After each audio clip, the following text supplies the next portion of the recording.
Good morning everyone. बच्चे हमने anatomy of frog start किया हुआ है। एनाटॉमी ऑफ फ्रॉग में हम पहले करेंगे डाइजेस्टिव सिस्टम। बच्चे एनाटॉमी में जितने भी सिस्टम्स हैं हमने सारे करने हैं। डाइजेस्टिव सिस्टम करना है, सर्कुलेटरी करना है, एक्सक्रीटरी करना है, रिप्रोडक्टिव, ये सारे करने बट थोड़े शॉर्ट करने। ठीक है, इसमें भी हम डाइजेस्टिव को थोड़ा सा लंबा करेंगे, बाकी उसके कंपैरिजन में थोड़े शॉर्ट कर लेंगे। ठीक है, अब बच्चे डाइजेस्टिव सिस्टम की अगर हम बात करें, डायग्राम में बाद में बताती हूँ। डाइजेस्टिव सिस्टम में हमारे पास एलिमेंट्री कैनाल आती है, alimentary canal and digestive glands.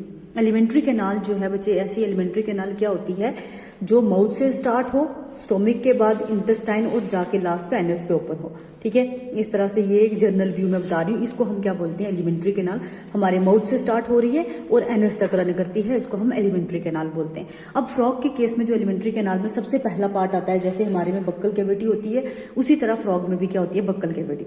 ठीक है, बक्कल कैविटी कैसी होती है बच्चे? वाइड, मतलब काफी चौड़ी टाइप की होती है और माउथ के बिहाइंड होती है, माउथ के जस्ट पीछे प्रेजेंट होती है बक्कल कैविटी। ठीक है, और इस बक्कल कैविटी के अंदर प्रोट्रूसिबल टंग, मतलब जो पूरी बाहर निकल जाए वैसी वाली टंग प्रेजेंट होती है। ठीक है, और टंग का क्या फीचर है? जो पीछे से अटैच्ड होती है और आगे से एंटीरियर रीजन से वो क्या होती है? फ्री होती है। ठीक है, ऐसी टंग जो बिहाइंड से अटैच्ड है और एंटीरियर रीजन से वो फ्री होती है। और प्रोट्रूसिबल का बच्चे क्या मतलब है? प्रोट्रूसिबल टंग में बता रही हूँ। प्रोट्रूसिबल टंग ऐसी टंग होती है जो पूरी मुंह से बाहर निकल जाए। ठीक है, पूरी की पूरी मुंह से बाहर निकल सकती है, उसको हम प्रोट्रूसिबल टंग बोलते हैं। उसके अलावा फ्रॉग के बक्कल कैविटी में 2 सेट ऑफ टीथ, 2 सेट होते हैं टीथ के, जो मैक्सिलरी बोन पे प्रेजेंट होते हैं। अब वोमराइन टीथ मैंने आपको बताया, वोमराइन टीथ भी जो है बक्कल कैविटी में होता है। लेकिन वोमराइन टीथ कैसे होता है? बक्कल कैविटी में अपवर्ड से डाउनवर्ड ऐसे होगा। ठीक है, इस तरह से वोमराइन टीथ होता है, जो क्या करता है, जैसे फ्रॉग ने कोई प्रे कैप्चर किया, उसको ये होल्ड करने में रोल प्ले करता है। बाकी च्यूइंग वगैरह में रोल प्ले नहीं करता, उसको होल्ड करने में रोल प्ले करता है। ठीक है, उसके बाद हम करेंगे बात ओसोफेगस की। बच्चे ओसोफेगस एक पाइप लाइक स्ट्रक्चर होता है जो क्या करता है?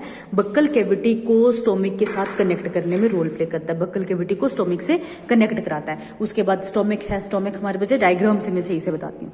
ये देखो, यहाँ इससे पहले बक्कल कैविटी और ओसोफेगस आ जाएगा, उसके बाद ये पूरा ये ओसोफेगस है, ये वाला पोर्शन पाइप लाइक स्ट्रक्चर है जिसने बक्कल कैविटी को इस स्टोमिक से कनेक्ट किया हुआ है। अब जो ये स्टोमिक है, स्टोमिक का बड़े वाला पोर्शन या एंटीरियर मोस्ट पोर्शन को हम बोलते हैं कार्डियक स्टोमिक।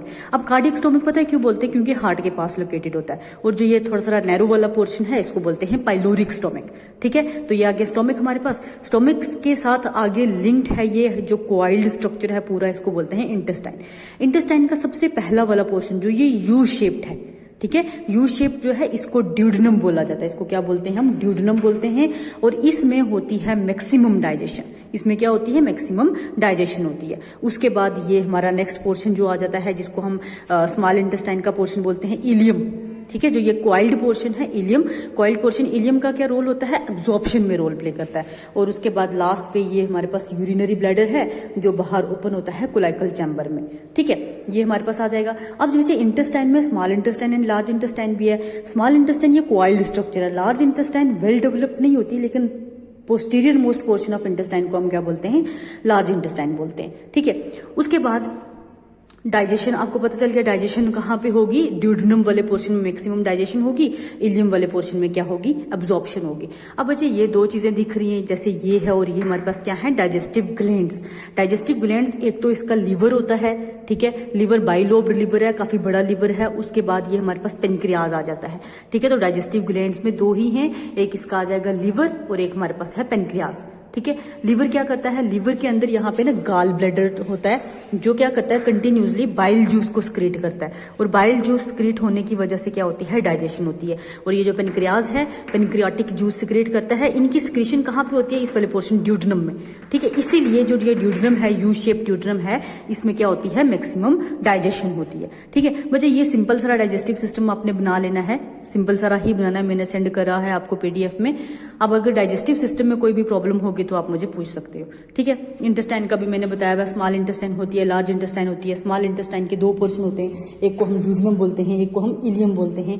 ड्यूडेनम डाइजेशन का काम करता है, इलियम जो है एब्जॉर्प्शन का काम करता है। लार्ज इंटेस्टाइन सिर्फ पैसेज का काम करता है, फूड को जो पास कराता है इनटू द कोलैक्टल चैम्बर। ठीक है, तो ये था हमारे पास डाइजेस्टिव सिस्टम ऑफ फ्रॉग। उसके बाद बच्चे डाइजेस्टिव के बाद एनाटॉमी में नेक्स्ट आता है रेस्पिरेटरी सिस्टम। अब बच्चे फ्रॉग के केस में क्या होता है, फ्रॉग किसी एक पर्टिकुलर ऑर्गन से रेस्पायर नहीं करती। फ्रॉग में 3 मेन तरह की रेस्पिरेशन होती है। एक को हम बोलते हैं क्यूटेनियस रेस्पिरेशन, दूसरे को हम बोलते हैं बक्कोफेरेंजियल रेस्पिरेशन और तीसरी होती है पल्मोनरी रेस्पिरेशन। ठीक है। अब जो क्यूटेनियस रेस्पिरेशन है ये ऐसी रेस्पिरेशन होती है जो किससे होगी, स्किन से होगी।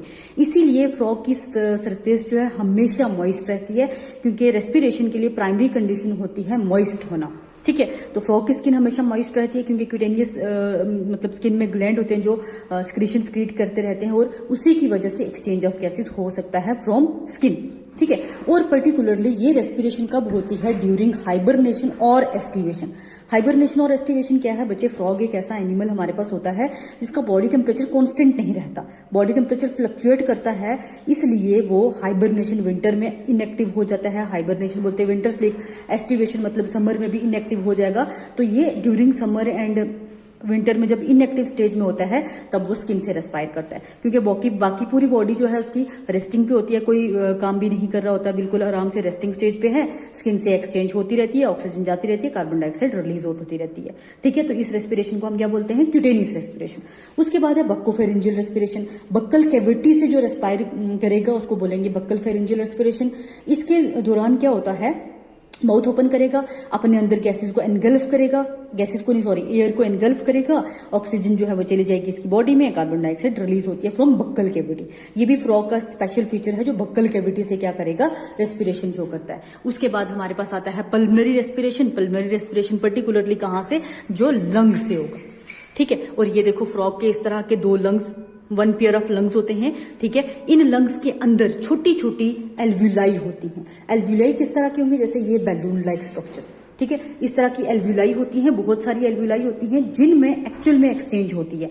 एक्सचेंज का मतलब क्या है, ऑक्सीजन जो है वो आएगी इसके अंदर, कार्बन डाइऑक्साइड बाहर जाएगी, और ये आरबीसीज में सेंड करती है। आरबीसीज के थ्रू पूरी बॉडी में जो है ऑक्सीजन और कार्बन डाइऑक्साइड ट्रांसपोर्ट होती है। ठीक है। तो पल्मोनरी रेस्पिरेशन किसके थ्रू होगी, लंग्स के थ्रू। ठीक है। क्यूटेनियस किसके थ्रू हो जाएगी, स्किन के थ्रू। और हमारे पास बक्कोफेरेंजियल किसके थ्रू होगी, बक्कल कैविटी के थ्रू। और ये स्पेशल फीचर होता है फ्रॉग का, जो 3 मेन रेस्पिरेटरी ऑर्गन्स हैं। ठीक है। लंग्स इसका मेन रेस्पिरेटरी ऑर्गन चाहे होता है, लेकिन फिर भी ये स्किन से और बक्कल कैविटी से रेस्पायर करता है। और ये जो लंग्स हैं जैसे ह्यूमंस में वेल डेवलप्ड होते हैं, इसमें उतने वेल डेवलप्ड नहीं होते, क्योंकि ये कभी कभी यूज करती है, मोस्ट कॉमनली तो यूज करती नहीं।